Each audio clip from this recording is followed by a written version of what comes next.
चलिए आज की क्लास में रिमाइंडर थ्योरम के अंदर आने वाली विल्सन थ्योरम, फर्मेट्स थ्योरम और पैटर्न थ्योरम के कॉन्सेप्ट को हम समझेंगे। इन पर आधारित सवालों को करेंगे और उसके बाद आपका ये दूसरा टॉपिक भी कंप्लीट हो जाएगा। तो भाई इससे पहले मैं आपको यूनिट डिजिट का टॉपिक कंप्लीट करा चुका हूं। आज की क्लास के बाद आपका ये दूसरा टॉपिक भी कंप्लीट हो जाएगा। तो आप इन दोनों टॉपिक की क्लासेस को अच्छे से देखें, कॉन्सेप्ट को समझें, अपनी बुक से क्वेश्चन को करें। कहीं पर कोई डाउट अगर होता है तो वो आप मुझे कमेंट बॉक्स में लिख के बताएं। इसके अलावा अगर अभी तक आपने चैनल को सब्सक्राइब नहीं किया है तो चैनल को भी सब्सक्राइब कर लीजिए। लोकवाणी पाठशाला चैनल का नाम है, खुद भी सब्सक्राइब करें, अपने साथ पढ़ने वाले दोस्तों से भी सब्सक्राइब कराएं ताकि आप सभी को नए कॉन्सेप्ट की जानकारी हो और हर आगे आने वाली क्लास से आप लोग अपडेट रहें। तो भी सबसे पहले बात करते हैं विल्सन थ्योरम की। छोटी सी थ्योरम है, छोटा सा कॉन्सेप्ट है, एग्जाम के अंदर कभी कभी यहाँ से डायरेक्ट क्वेश्चन आ जाता है। तो भाई विल्सन थ्योरम क्या कहती है? भाई विल्सन थ्योरम कहती है कि अगर आपके पास p-1 का फैक्टोरियल है और नीचे आपके पास डिनोमिनेटर में p है और ये p क्या होगा? तो भाई ये p एक प्राइम नंबर होगा। प्राइम नंबर किसको बोलते हैं? तो भाई प्राइम नंबर बोलते हैं अभाज्य संख्या को। इसकी डेफिनेशन मैंने आपको पहले क्लास के अंदर बता रखी है। भाई प्राइम नंबर क्या होता है? प्राइम नंबर होता है एक अभाज्य संख्या। और अभाज्य संख्या की परिभाषा क्या होती है? तो भाई एक ऐसी संख्या जिसके केवल और केवल दो फैक्टर होते हैं वो क्या कहलाती है? वो अभाज्य संख्या यानी प्राइम नंबर कहलाते हैं। तो भाई कैसे नंबर होंगे? भाई मैंने आपको पहली क्लास के अंदर बता रखा है कि दो सबसे छोटा प्राइम नंबर है। इसके बाद क्या आता है? 3 आता है। इसके बाद क्या आएगा? 5 आएगा, फिर 7 आएगा, फिर 11 आएगा। तो इन सबको हम क्या बोलते हैं? इन सबको हम प्राइम नंबर यानी अभाज्य संख्या कहते हैं, क्योंकि इनके केवल और केवल दो फैक्टर होते हैं। कौन कौन से?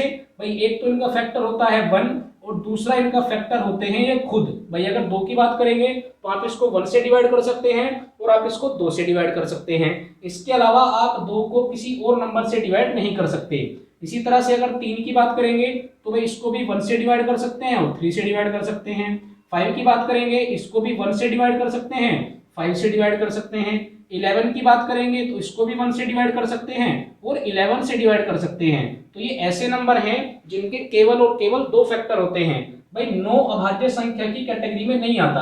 क्यों नहीं आता? क्योंकि आप इसको 1 से डिवाइड कर पा रहे हैं, फिर आप इसको 3 से भी डिवाइड कर पा रहे हैं और आप इसको 9 से भी डिवाइड कर पा रहे हैं। जबकि मैंने आपको परिभाषा क्या बताई कि अभाज्य संख्या कौन सी होती है? जिसके केवल और केवल कितने फैक्टर होंगे?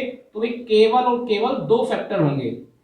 वही आपकी क्या कहलाएगी? वही आपकी अभाज्य संख्या कहलाएगी। इतनी बात आपको समझ में आई? चलिए, तो मैं आपको थ्योरम क्या बता रहा था कि थ्योरम ये कहती है कि अगर आपके पास p-1 का फैक्टोरियल है और डिवाइड में आपको p दिया गया है तो जो आपका शेषफल आएगा, भाई शेषफल ही तो कैलकुलेट करना है, तो जो हमारा शेषफल आता है वो हमेशा p-1 के बराबर होता है। यानी जो वैल्यू आपको ऊपर लिखी मिलेगी वही हमारा क्या होगा? शेषफल होगा। चलिए एक एग्जांपल से समझते हैं।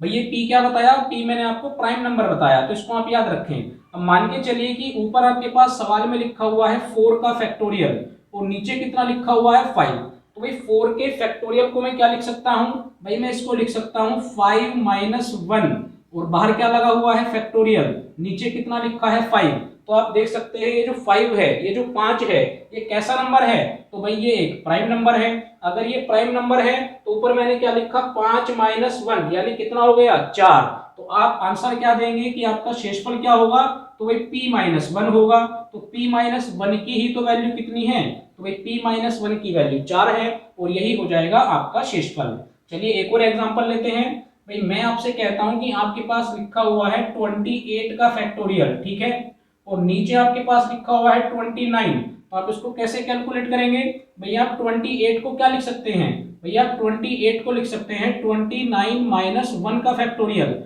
और नीचे भी कितना है? नीचे भी 29 है। तो सेम कंडीशन बन रही है। भाई ये कैसा नंबर है? 29 एक प्राइम नंबर है। बस ये आप ध्यान रखें कि ये संख्या कैसी होगी? ये एक अभाज्य संख्या होगी। बस इस बात का आपको ध्यान रखना है। तो भाई ये भी एक अभाज्य संख्या है। ऊपर 29-1 को हमने क्या बोला? 28 बोला। तो आपका आंसर डायरेक्ट क्या हो जाएगा? तो भाई आपका डायरेक्ट आंसर हो जाएगा 28। यानी शेषफल कितना होगा? भाई शेषफल 28 होगा। आई होप की बात आपको समझ में आई है। चलिए एक और एग्जांपल से समझाता हूं। भाई मान के चलिए आपके पास लिखा है 2 का फैक्टोरियल और नीचे लिखा है 3। तो आप डायरेक्ट आंसर क्या देंगे? भाई शेषफल कितना आएगा? तो भाई शेषफल आपका 2 आएगा। क्यों? क्योंकि 2 को मैं क्या लिख सकता हूं भाई, 2 को मैं लिख सकता हूं 3 माइनस 1 का फैक्टोरियल। ठीक है, तो क्या बन जाएगा, p माइनस 1 का फैक्टोरियल बन जाएगा। नीचे कितना है, नीचे 3 है।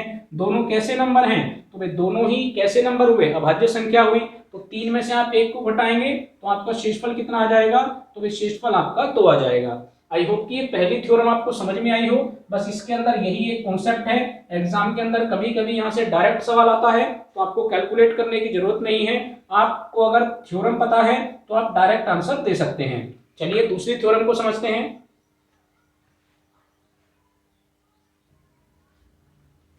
चलिए भाई फर्मेट्स थ्योरम को समझते हैं। ये भी इंपॉर्टेंट है, यहां से भी एग्जाम के अंदर कभी कभी डायरेक्ट सवाल पूछे जाते हैं। तो भाई फर्मेट्स थ्योरम क्या कहती है, अगर आपके पास a की पावर p माइनस 1 है और नीचे आपके पास p लिखा हुआ है, यानी इस तरह की फॉर्म आपको किसी क्वेश्चन के अंदर दी गई है जहां पर a की पावर p माइनस 1 है और नीचे आपके पास डिनोमिनेटर में p है, तो जो आपका शेषफल आता है भाई वो हमेशा कितना आता है, जो आपका शेषफल आएगा वो हमेशा ही 1 आएगा। इंपॉर्टेंट थ्योरम है भाई, एग्जाम के अंदर सवाल यहां से आते हैं तो आप ध्यान से समझ लें। मैंने आपको क्या बताया कि अगर आपके पास a की पावर p माइनस 1 है और आपके पास नीचे डिनोमिनेटर में p है, तो जो आपका शेषफल आता है वो हमेशा कितना आता है, वो हमेशा 1 आता है। अब ये a क्या है और p क्या है, तो भाई p के बारे में तो अभी हमने पढ़ लिया। p कैसी संख्या होगी, तो भाई p एक अभाज्य संख्या यानी प्राइम नंबर होगा। ठीक है, p कैसा होगा, p एक प्राइम नंबर होगा। ये बात क्लियर है। अब बात करते हैं a क्या होगा, तो भाई a यहां पर आपका होगा सह अभाज्य संख्या। अब बात आती है कि ये सह अभाज्य संख्या क्या है, इसकी परिभाषा क्या होगी। तो भाई कुछ लोगों को पता होगा, जिनको नहीं पता उनको मैं बता देता हूं। इसको आप इंग्लिश में कहते हैं को प्राइम नंबर। क्या कहते हैं, तो भाई आप इसको इंग्लिश में कहते हैं को प्राइम नंबर। अब ये को प्राइम नंबर या सह अभाज्य संख्या होती क्या है, भाई मान के चलिए मैंने आपके सामने लिखा 2 और 5, मैंने आपके सामने लिखा 7 और 3, मैंने आपके सामने लिखा 4 और 9।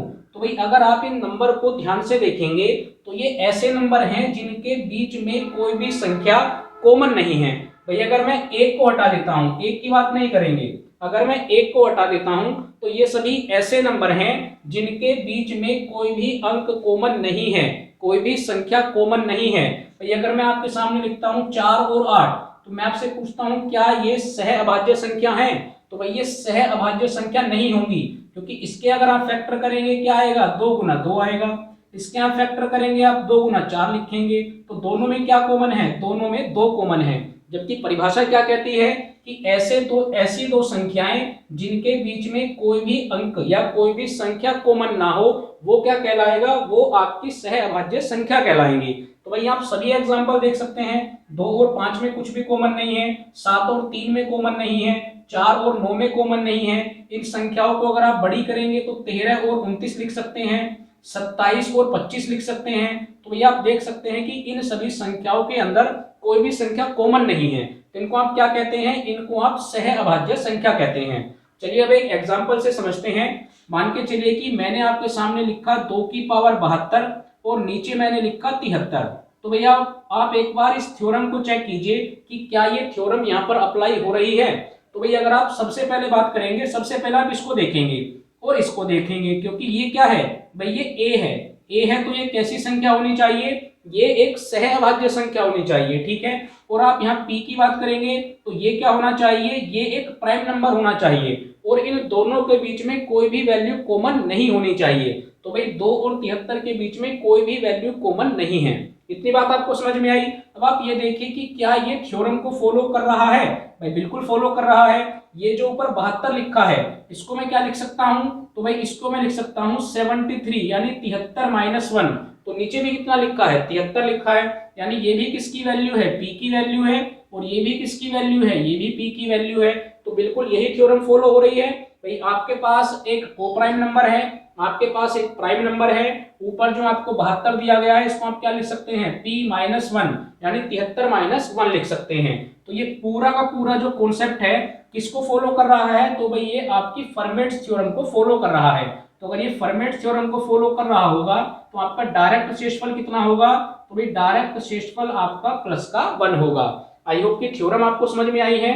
चलिए इसी थ्योरम पर आधारित 1 से 2 सवाल करते हैं तो आपको कॉन्सेप्ट और क्लियर हो जाएगा। चलिए भाई, फर्मेट्स थ्योरम पर ये 3 सवाल हम करेंगे तो आपको कॉन्सेप्ट और बेहतर समझ में आएगा। भाई अगर आप पहले सवाल को देखते हैं तो मैंने आपको जो थ्योरम बताई है वो भी आप याद रखें। ए की पावर जो होगी p-1 होगी, डिनोमिनेटर में आपको p मिलेगा। अगर आपके पास ऐसा केस होगा तो वहां पर आपके पास रिमाइंडर यानी शेषफल क्या आता है, प्लस का 1 आता है।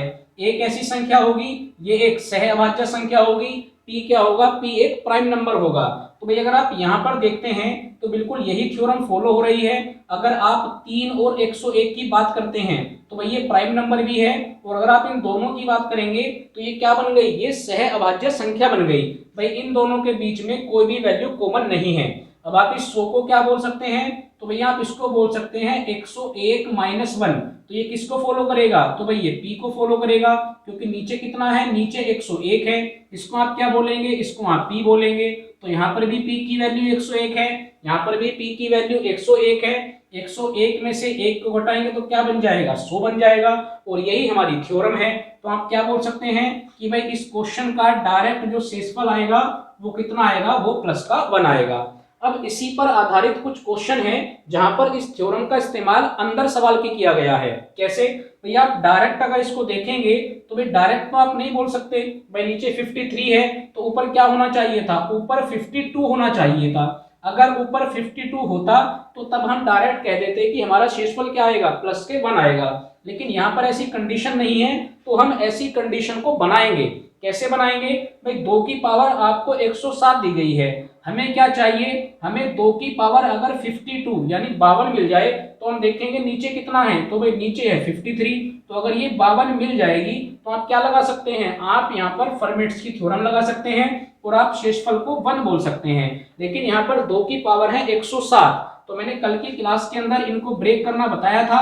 आप इसको क्या लिख सकते हैं भैया, वापस इसको लिख लीजिए, 2 की पावर 52 गुना 2 की पावर 52, तो टोटल कितनी हो गई, तो भाई टोटल ये 104 हो गई। ठीक है, अब आगे कितनी पावर बची, तो भाई 2 की 3 पावर और बची।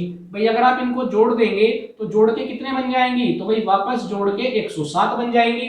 सवाल में आपको 107 ही दी हुई है, तो मैं इसको इस तरह से लिख सकता हूं। अब नीचे कितना है, तो भाई नीचे 53 है। अब जब आप डिवाइड करेंगे तो भैया आप देख सकते हैं कि यहाँ पर फर्मेट्स थ्योरम अप्लाई हो रही है। क्यों, क्योंकि भाई ये दोनों को प्राइम नंबर हो गए, ऊपर कितना है 52, यानी आपने प्राइम वाले नंबर में से 53 में से 1 कम किया है, तो यहाँ से आपका रिमाइंडर क्या आएगा, प्लस का 1 आएगा। इसी तरह से जब आप यहाँ पर कैलकुलेट करेंगे तो यहाँ से भी आपका रिमाइंडर कितना आया, तो भाई यहाँ से भी आपका रिमाइंडर प्लस का 1 आया। तो दोनों जगह से 1 और 1 आ चुके। अब यहाँ पर कैलकुलेट कर लीजिए, ये आसान है। 2 की पावर 3 को आप क्या पढ़ेंगे, भाई 2 की पावर 3 को आप 8 पढ़ेंगे। तो 53 से अगर 8 को भाग करेंगे तो भाई रिमाइंडर क्या आएगा, तो भाई रिमाइंडर प्लस के 8 ही आएगा। ये सब मैंने आपको पिछली क्लास के अंदर बताया हुआ है। तो भाई रिमाइंडर अगर 8 आया तो यहाँ से हमें 8 मिल गया, गुना करेंगे तो फाइनली आपका शेषफल क्या आ जाएगा, तो भाई फाइनली आपका शेषफल 8 आएगा। तो इस तरह से हम फर्मेट्स थ्योरम को क्वेश्चन के अंदर भी अप्लाई करते हैं। चलिए अगला सवाल देखते हैं। यहाँ पर आपको दिया गया है 5 की पावर 92। आप केवल यहाँ से समझ जाइए, भाई यहाँ पर अगर 31 है तो सबसे पहले आप ये भी चेक कर ले क्या ये प्राइम नंबर है या नहीं। तो बिल्कुल ये प्राइम नंबर है। और ये दोनों कैसे बन रहे हैं, तो ये दोनों सहअभाज्य संख्या बन रही है। इन दोनों में कोई भी वैल्यू कॉमन नहीं है। अब नीचे 31 है, तो 31 का मतलब इस पावर को यहाँ पर कितना होना चाहिए, तो भाई इसको यहाँ पर 30 होना चाहिए, तभी तो आप फर्मेट्स थ्योरम को अप्लाई करेंगे। तो 5 की पावर 30 में इसको बना सकता हूँ। भाई मैं इसको लिख सकता हूँ 5 की पावर 30 एक बार लिखा, 5 की पावर 30 2 बार लिखा, 5 की पावर 30 3 बार लिखा। तो कुल कितनी बन गई, 90 बन गई। आगे कितनी बच गई हैं, तो भाई टोटल 92 है। तो मैं आगे क्या लिख सकता हूँ, 5 की पावर 2 लिख सकता हूँ। अब नीचे कितना है, तो भाई नीचे 31 है। कैलकुलेट करेंगे, यहाँ से +1 आएगा, यहाँ से भी +1 आएगा। भाई थ्योरम को अगर हम अप्लाई कर रहे हैं तो इन तीनों जगह से क्या निकल के आएगा, प्लस का 1 निकल के आएगा। आगे गुना में कितना बचा हुआ है, तो भाई यहाँ पर 5 की पावर 2 यानी 25 बचा हुआ है। तो अगर मैं 31 से 25 को डिवाइड करूंगा तो भाई शेषफल कितना आएगा, प्लस का 25 ही आएगा। कैलकुलेट करेंगे तो आपका आंसर कितना आ जाएगा, 25। आई होप कि फर्मेट्स थ्योरम के ये क्वेश्चन आपको समझ में आए हों। इसी तरह के सवाल आपकी बुक में भी होंगे, वहां से आप प्रैक्टिस करें। कहीं पर कोई डाउट अगर आए तो वो आप मुझे कमेंट बॉक्स में लिख के बता सकते हैं। चलिए अब हम आगे इस टॉपिक की लास्ट थ्योरम को समझेंगे, पैटर्न यानी साइक्लिस्टी थ्योरम। एक बार आप इसको नोट कर लीजिए। चलिए भाई, यहां से हम पैटर्न थ्योरम यानी साइक्लिस्टी थ्योरम को समझेंगे। तो भाई जो इस थ्योरम से सवाल होते हैं वो सवाल मैंने आपको पहले भी कराए हैं, तो एक बार मैं आपको पहला कॉन्सेप्ट रिवाइज करा देता हूं और उसके बाद फिर हम उसी सवाल को पैटर्न थ्योरम से करेंगे। तो भाई इस तरह के सवाल मैं आपको करा के आया हूं। अगर आप 7 से 37 को डिवाइड करते हैं तो भाई आपके पास प्लस का रिमाइंडर कितना आएगा? तो भाई प्लस का रिमाइंडर आपके पास 2 आएगा, यानी 2 की पावर कितनी बन जाएंगी? तो भाई 2 की पावर 100 बन जाएंगी। डिवाइड आपको किससे करना है? 7 से करना है। तो अब आपको ये वाला कॉन्सेप्ट याद आ रहा होगा। भाई ये आपका क्या है? ये आपका डिनोमिनेटर है।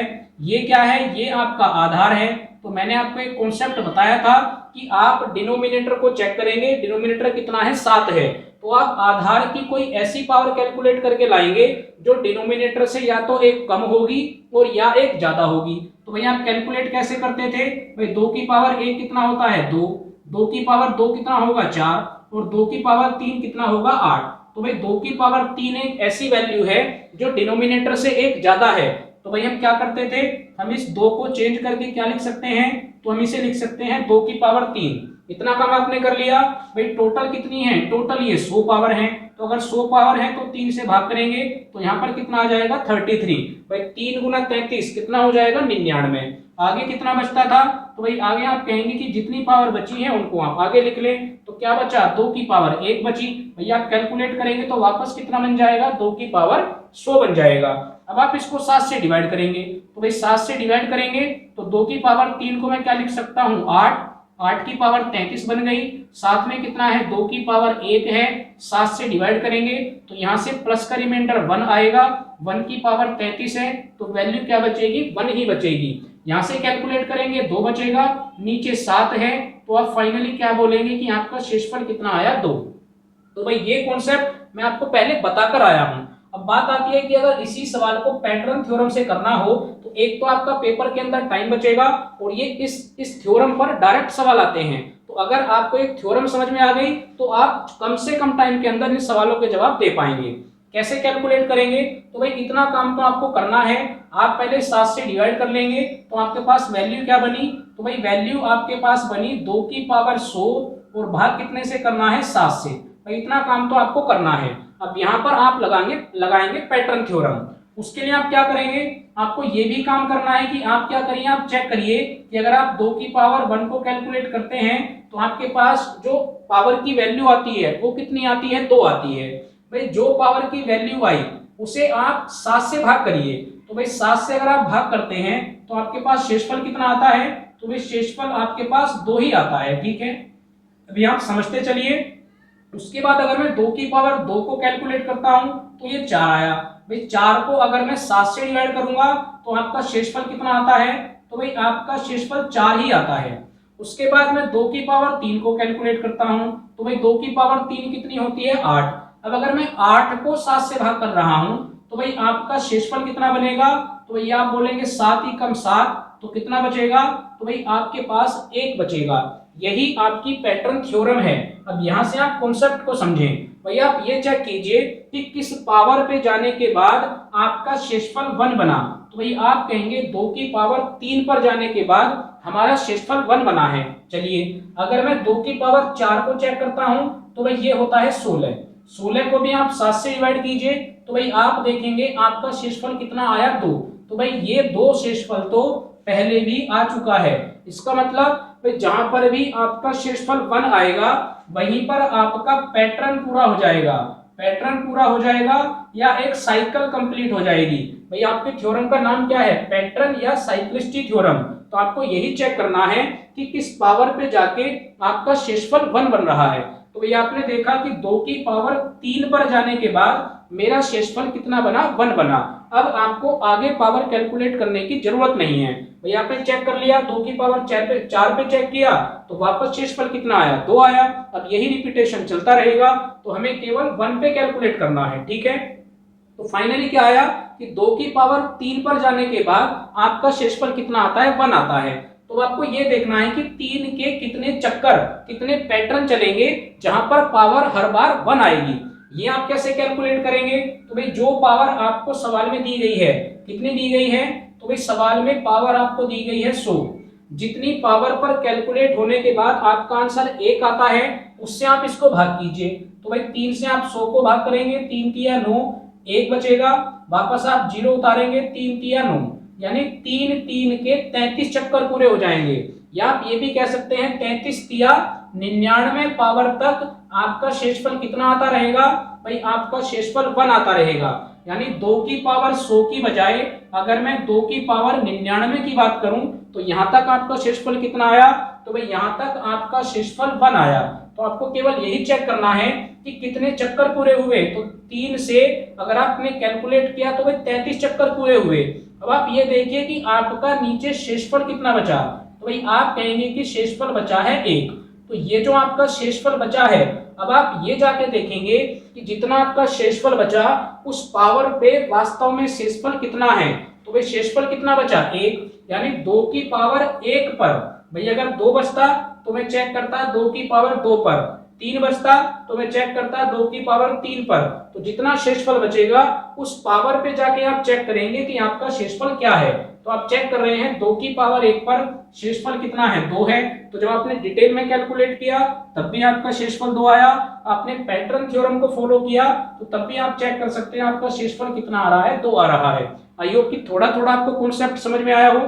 चलिए अगला सवाल करते हैं तो आपको और बेहतर समझ में आएगा। चलिए भाई दूसरा सवाल देखते हैं। यहां पर आपको दिया गया है 143 की पावर 321 और भाग किससे कर रखा है? 5 से। तो सबसे पहले हम वही काम करेंगे। सबसे पहले आप 143 को 5 से भाग करेंगे। तो भाई पूरा कैलकुलेट करने की जरूरत नहीं है। ये मैंने आपको बताया था कि आप केवल लास्ट वाले अंक को देखिए। भाई 5 से संख्या कब कटती है? जब उसके लास्ट में 0 हो या 5 हो। तो आप देखेंगे कि 3 से छोटा कौन सा नंबर है जो 5 से एग्जैक्ट डिवाइड है? तो भाई वो नंबर 0 है। इसका मतलब आपका प्लस का रिमाइंडर कितना आ रहा है? तो भाई आपका प्लस का रिमाइंडर 3 आ रहा है। तो यहां से आप दोनों रिमाइंडर कैलकुलेट कर सकते हैं। भाई प्लस का रिमाइंडर कितना है? 3। तो माइनस का रिमाइंडर कितना होगा? 2 होगा। तो अब मैंने आपको क्या बताया? आपको अब बेसिक तरीके से नहीं करना, अब आप पैटर्न थ्योरम को अप्लाई कीजिए। तो भाई अगर आप यहां से रिमाइंडर निकालेंगे तो आप प्लस का रिमाइंडर ले सकते हैं। तो प्लस का रिमाइंडर कितना है? 3। 3 की पावर कितनी है? 321। नीचे कितना है? 5 है। अब आपको केवल यही चेक करना है कि 3 की किस पावर पे जाके आपका शेषफल 1 बचेगा जब आप 5 से डिवाइड करते हैं। तो भाई अगर मैं 3 की पावर 1 की बात करूंगा तो भाई शेषफल कितना आएगा? शेषफल मेरा 3 ही आएगा। आई होप की कॉन्सेप्ट आपको समझ में आ रहा हो। भाई 3 की पावर 1 कितना होता है? 3। आप 5 से भाग करके देखेंगे शेषफल कितना आएगा? 3 ही आ रहा है। इसके बाद आप 3 की पावर 2 पर कैलकुलेट करेंगे तो 3 तिया कितना होता है? 9। 9 को जब आप 5 से डिवाइड करेंगे तो भाई आपका शेषफल कितना आया? तो भाई आपका शेषफल आया 4। आगे कैलकुलेट करते हैं। 3 की पावर 3 पे कैलकुलेट करेंगे तो कितना होता है? 27। 5 से भाग करेंगे तो शेषफल कितना आया? तो भाई शेषफल आया 2। उसके बाद आप 3 की पावर 4 पे कैलकुलेट करेंगे तो ये हो जाएगा 81। अब जब आप 81 को 5 से भाग करेंगे तो भाई शेषफल कितना आया? तो भाई शेषफल आया 1। यही हमें चाहिए। जब आपका शेषफल 1 बन जाएगा तो आप ये चेक करेंगे कि कितने चक्कर या कितनी पावर कैलकुलेट करने के बाद ये 1 बना है। तो भाई आप कहेंगे 4 पावर कैलकुलेट करने के बाद ये क्या बना? ये 1 बना। तो आपको क्या करना है? जितनी आपको पावर दी गई है, कितनी दी गई है? 321। इसको आप 4 से भाग कीजिए। तो भाई आप बोलेंगे 4 अट्ठे 32, कितना बचेगा? 1। यानी आप यहाँ पर 0 लगाएंगे तो आपके पास शेषफल कितना बच गया? तो भाई शेषफल आपके पास 1 बच गया। तो यहां से आप समझ लीजिए भाई इसका मतलब आप 80 चक्कर जब पूरे कर लेंगे तो 80 चक्कर पूरे करने के बाद भी आपका शेषफल कितना रहेगा? भाई आपका शेषफल 1 ही रहेगा। तो आप ये देखिए कि आपका रिमाइंडर कितना बचा? भाई रिमाइंडर आपका 1 बचा। जितना रिमाइंडर बचा है उस पावर पर जाकर आप चेक कर लीजिए, वही आपका शेषफल होगा। तो भाई अगर 1 पावर बची है तो 3 की पावर 1 पर शेषफल क्या होता है? 3। भाई अगर यहाँ पर 2 बचती तो मैं 3 की पावर 2 पे जाके चेक करूंगा। तो फिलहाल 1 बची है तो आपका शेषफल क्या हो जाएगा? तो भाई आपका शेषफल हो जाएगा 3। यही साइक्लिस्टी थ्योरम है, यही पैटर्न थ्योरम है। आपका एग्जाम के अंदर टाइम बचेगा, बस आपको ये समझ में आ जाए। चलिए अगला सवाल करते हैं।